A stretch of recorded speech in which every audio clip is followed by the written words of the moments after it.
Dallia Abdelmoniem, a Sudanese political analyst. Dallia, thank you so much indeed for your time. How close do you think the RSF is to establishing its own state or a rival administration in Sudan? Well, I mean, before the fall of al-Fashir, it was a de facto partition already, simply because the RSF controlled the vast majority of the western region of Darfur. And so they have said that they have the government in place and so on, but they have yet to prove it. And at the same time, they haven't been acknowledged nor recognized by any other country or any other organization or institute. So it remains to be seen. However, every place that the RSF has taken control of, they have left nothing but carnage, a killing field, so to speak. And what's been happening in al-Fashir for the past week is further proof of the violent atrocities that this, militia is more than happy to commit, and is more than happy to, film and document themselves doing so.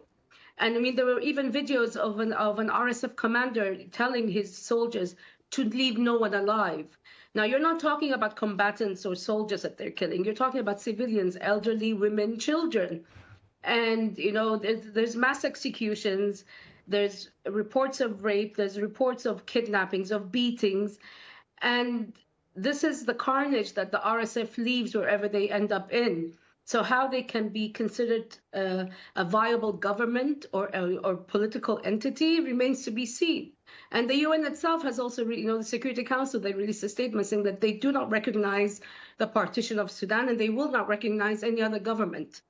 And so we wait to see what happens from the talks between the Quad and the RSF and SAF for the possibility of a truce, which will allow for humanitarian aid to reach those who are in dire need of it. Yeah, but we've been down this road before. So. Yeah, Dallia, in terms of the armed forces and the Defense Council backed by the government having a meeting to consider the US proposal, do you have any idea what's in the US proposal for a truce? But if you don't, what would you ensure has to be in it? There has to be proper access for humanitarian aid, safe passages for civilians who are trapped. There's still thousands of civilians trapped in al-Fashir, not able to leave to find safety or sanctuary elsewhere. That needs to be, codified. It needs to be implemented. And the only way it can be implemented if both armies and their backers take a step back from, continuing this war, stopping the flow of arms into the region, ensuring that any violation of this truce will be met with heavy penalties.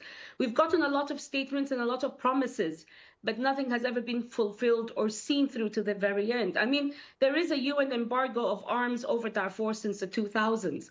It is not being implemented. It is not being followed through. So these simple things can mean a world of a difference to those who are, the most vulnerable, the most weak of society. And they're the ones who are facing, the bitter, end of this war. They're the ones who are being killed, who are being persecuted, are being raped. And someone needs to look, we've always said never again, but it is happening again. And we can see it with our own eyes from the videos, from audio tapes. It's there. So there really needs to be a full-fledged, backing and implementation of this truce if it comes to fruition.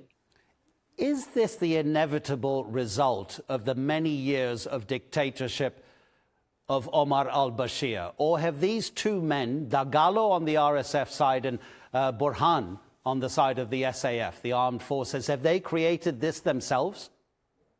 No, I mean, we can't not look back at our history, and see what led us to this point. But we did have a chance after 2019, where we had a civilian, government in place after the popular uprising against Omar al-Bashir. But that was not given its proper dues, nor was it given the proper chance to actually succeed. And right after the coup in 2021, people, us in civic society and the resistance committees, we were saying you cannot legitimize these two coup leaders. But that's what happened.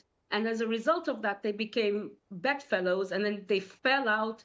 And this falling out is, the result of is what we're seeing for the past 3 years, going on to 3 years. So, you can't dismiss history. You can't dismiss what's happened in the past. But the issue is we never learn from our past. We continue to commit the same mistakes time and time again. And I'm hoping that now that this whole country has been engulfed in war and conflict, that, we will take a step back and realize that we can't keep repeating the same mistakes. Dallia Abdelmoniem, thank you so much indeed for your time, Dallia. Thank you for having me.